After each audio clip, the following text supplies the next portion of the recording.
Bienvenue dans cette nouvelle édition du QG Weekend. Au sommaire, le Cameroun déterminé dans sa lutte contre Boko Haram. Depuis les premières opérations militaires contre le groupe terroriste, le pays connaît un élan d'union nationale. Lutte contre le braconnage au Kenya, le pays se dote d'un laboratoire médico-légal pour analyser défense d'éléphants et cornes de rhinocéros. Et Abidjan, la capitale ivoirienne, a accueilli un rassemblement des syndicats étudiants d'Afrique de l'Ouest, des syndicats qui se disent opposés à la réforme LMD. Le Cameroun reste donc déterminé dans sa lutte contre Boko Haram. Le pays qui a été le premier à engager ses troupes pour pallier aux insuffisances de l'armée nigériane a déjà payé un lourd tribut dans cette guerre, un engagement qui a tout de même permis de contenir la menace terroriste. Ibrahim Ndiaye. Le Cameroun fait de la lutte contre Boko Haram une priorité. Une détermination des autorités camerounaises et des États de la sous-région, comme le Tchad ou le Niger, a permis une mutualisation des efforts militaires et la mise en place d'une stratégie commune sous-régionale. Le président Paul Biya avait notamment réitéré, lors du sommet consacré à la sécurité en Afrique en mai 2014 à Paris, l'engagement de son pays à lutter contre la secte islamiste. Nous sommes ici pour affirmer notre solidarité et notre détermination à lutter vigoureusement contre le Boko Haram. Le problème Boko Haram a cessé d'être uniquement un problème nigérian.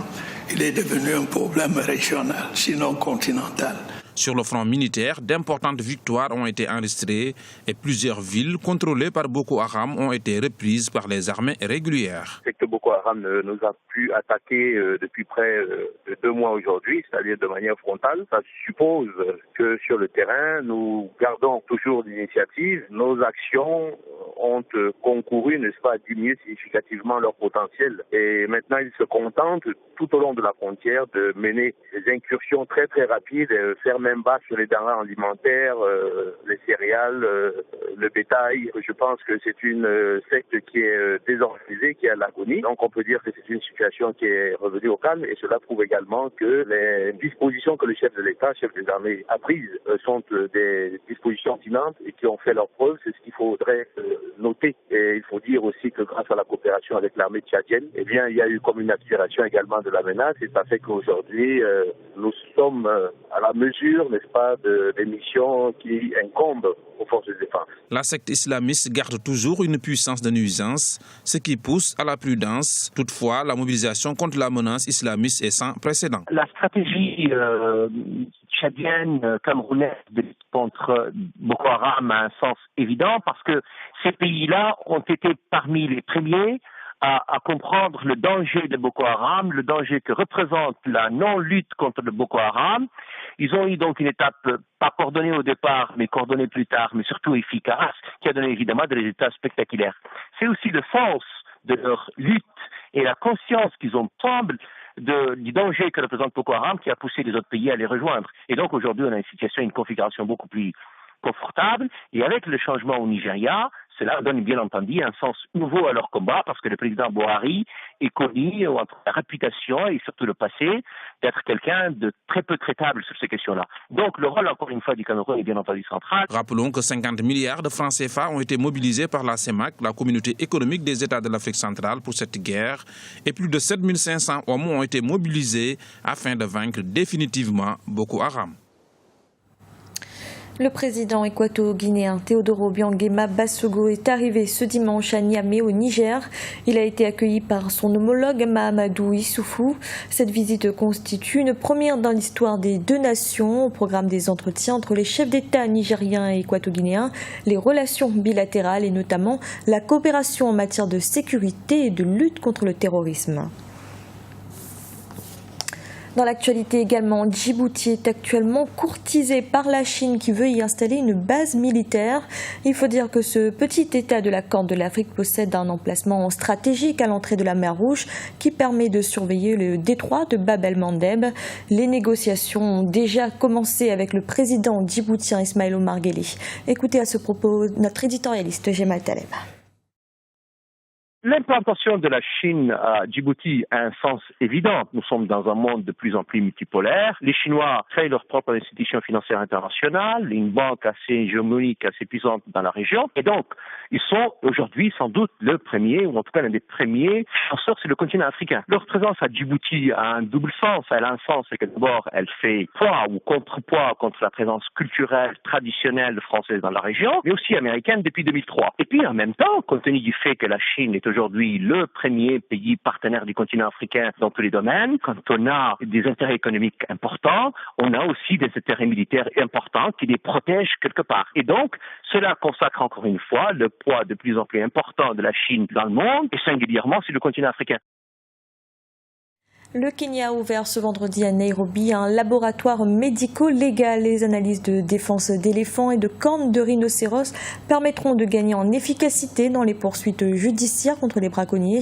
Le laboratoire sera notamment capable de tracer génétiquement les pièces saisies. Idolette Mirabel-Bissou. Le braconnage, un fléau qui menace l'équilibre de l'écosystème et la survie des espèces protégées. Sur le continent, les gouvernements multiplient les actions pour protéger la faune. Au Kenya, les autorités ont ouvert un laboratoire médico-légal pour le renforcement de la lutte contre le braconnage. Notre laboratoire remplit essentiellement 3 fonctions. L'une d'elles est de faire l'analyse de la viande de brousse. L'autre, c'est d'étudier la croissance du rhinocéros à travers son ADN. Et troisièmement, avoir une base de données des éléphants pour faciliter les poursuites judiciaires contre les braconniers. Ce laboratoire va permettre, à travers des analyses médico-légales et génétiques effectuées sur les espèces saisies, de réunir les preuves nécessaires pour poursuivre les suspects de braconnage devant les tribunaux. Cette infrastructure, estimée à $623 000, est la deuxième du genre sur le continent après l'Afrique du Sud. Je crois que c'est une belle initiative pour la conservation de la faune dans ce pays. Elle améliore l'utilisation de la science dans la lutte contre le braconnage. Alors, nous exigeons un certain nombre d'approches de questions de sécurité, leur application de telle sorte que nous puissions vraiment intégrer la science dans la lutte contre le braconnage. Le braconnage d'animaux sauvages et le trafic illégal de l'ivoire ont connu ces dernières années une augmentation inquiétante, non seulement au Kenya, mais aussi dans les pays d'Afrique orientale et australe. En mars 2015, les autorités kenyanes ont procédé à la destruction de 15 tonnes d'ivoire. Il s'agit de la plus importante quantité jamais incinérée en Afrique. La valeur marchande est estimée à plus de $30 millions. En Côte d'Ivoire, un rassemblement des syndicats étudiants de plusieurs pays d'Afrique de l'Ouest a eu lieu du 12 au 15 mai à Abidjan, la capitale. L'objectif de cette réunion était de s'accorder sur les questions qui font débat au sein des universités de la sous-région. Les syndicats se disent opposés à la réforme LMD. Un reportage de notre correspondant Olivier Conan. Les syndicats étudiantins d'Afrique de l'Ouest unis contre le système LMD, licence master doctorat. La plupart des pays d'Afrique de l'Ouest ont adopté le système LMD dans le cadre de la réforme de l'enseignement supérieur. Ce système nécessite des équipements didactiques lourds pour le téléenseignement. Les étudiants doivent par exemple avoir des ordinateurs pour travailler et effectuer leurs recherches. Pour les étudiants, ce système engendre beaucoup plus de problèmes que d'avantages dans sa mise en œuvre. Le problème phare que nous avons à l'université de Lomé ou bien dans les universités publiques du Togo, c'est l'application du système LMD. Nous avons l'impression que le système LMD ne s'applique pas comme cela se doit et chaque pays fait ce qu'il peut faire ou bien les moyens. Or, c'est un système extrêmement coûteux qui n'est pas adaptable à nos pays, à nos réalités africaines ici. Ce que nous obtenons comme formation n'est plus adéquat avec le système professionnel. Quel type de formation concrètement nous recevons? Parce qu'aujourd'hui, on nous dit que nous sommes dans le système LMD. C'est vrai. Mais au Bénin, on continue encore le système classique. Puisqu'aujourd'hui, moi, je ne suis pas en master, je suis en maîtrise. Ça veut dire que nous continuons quand même le système classique. Les étudiants ouest-africains sont également confrontés à des difficultés d'ordre académique et social qui freinent la bonne marche de leurs études, comme les frais d'inscription élevés et les problèmes de restauration. Il y a des questions liées à l'hébergement, au logement, à la bourse des étudiants, des questions qui sont liées même au transport. Quand cela n'est pas bien réglé, cela ne favorise pas en tout cas le bon résultat de l'étudiant ou de l'élève. Vous comprenez? Il y a aussi aujourd'hui le fait que les enseignants, quand ils décident de défendre leurs intérêts, cela aussi constitue véritablement un problème dans la formation. Comprenez que quand la formation est entrecoupée, à cause des grèves à répétition, cela a une influence négative.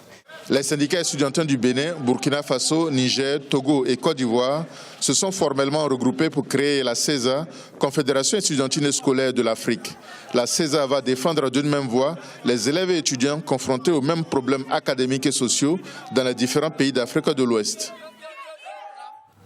C'était le journal de la rédaction. Merci de l'avoir suivi. Retrouvez dans un instant une nouvelle édition de l'information.